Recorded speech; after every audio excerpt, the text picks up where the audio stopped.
Hello everyone, good morning সবাইকে। আজকে অনেক দিন পর ভিডিও নিয়ে চলে এসেছি একটা।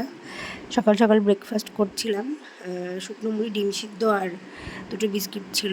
তারপরে সকালের ব্রেকফাস্ট আর কিছু সেরকম খাইনি, একদম অল্প করে ভাত খেয়েছিলাম, সেটা পরে। তারপরে যে ফল খেয়ে নিচ্ছি, নেওয়ার পর স্নান টান করে একটু মুখে ক্রিম টিম লাগিয়ে নেব, ফ্রেশ ট্রেশ হবো আর কি। আসলে কয়েকদিন ধরে ভিডিও দেওয়া হচ্ছে না, সেভাবে এডিট করা হয় না, শ্যুট করতে ভুলে যায় মাঝে মাঝে। মানে কিছু কিছু জিনিস যেমন খাবারের খেয়ে ফেলি, তখন মনে পড়ে, এরকম সময় হয় আর কি। গিয়ে তখন চুল টুল বেঁধে নিলাম সন্ধ্যে করে। তারপরে দুপুরে লাঞ্চ ছিল, চিংড়ি মাছ ছিল আর কাতলা মাছ ছিল। তাই খাওয়া খানিকটা হয়ে যাওয়ার পর মনে পড়েছে আর কি, খেয়ে নিলাম। খাওয়া দাওয়া করে আজকে পড়ানো আছে। আজকে একটা প্রজেক্টের কাজ ছিল, আর স্টুডেন্টের প্রজেক্ট করে দিতে বলেছিল। একটা 2 এর বাচ্চা আমার কাছে পড়ে, প্রজেক্টটা কবে থেকেই পড়ে রয়েছে, সময় অভাবে হচ্ছিল না, শরীরটা একটু খারাপ ছিল, তার জন্য হচ্ছিল না।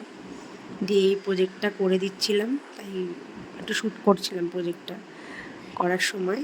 আমার যে স্ট্যান্ডটা আছে না, ওটাতে একটু প্রবলেম হচ্ছে, মানে স্ট্যান্ডটা খুব পাতলা, মানে নরম টাইপের, যে ভালো করে স্ট্যান্ডে রাখছি কিন্তু ঠিক করে থাকছিল না, বারবার পড়ে যাচ্ছিলো। তাই কোনো রকম ওইভাবেই করে নিয়েছি। পড়ানোটা ছিল বিকেলবেলা, বিকেলে পড়িয়ে টড়িয়ে নেওয়ার পর সেরকম কোনো কাজ নেই। তারপরে আমি সারাদিন বাড়িতেই থাকি, তো সেরকম কোনো কাজ থাকে না, কি দেখাবো বুঝতে পারি না মানে। আর নর্মাল সারাদিনের বাসন মাজা, ঘর মোছা, টুকটাক কাজ খুব কমই থাকে আমার। তাই একই ভিডিও রোজ দিন দেবো, ওটাই ভাবি। এই প্রজেক্টটা গল্প করতে করতে হয়েও গেল প্রায়, আরেকটুখানি বাকি আছে, ওটুকু শেষ করে দেবো। তারপর আবার ওকে পড়ালাম, পড়িয়ে টড়িয়ে বিকেলবেলাটা এভাবেই কাটিয়ে দিলাম। আজকের জন্য এইটুকুই, দেখা হচ্ছে কালকে নতুন একটা ভিডিও।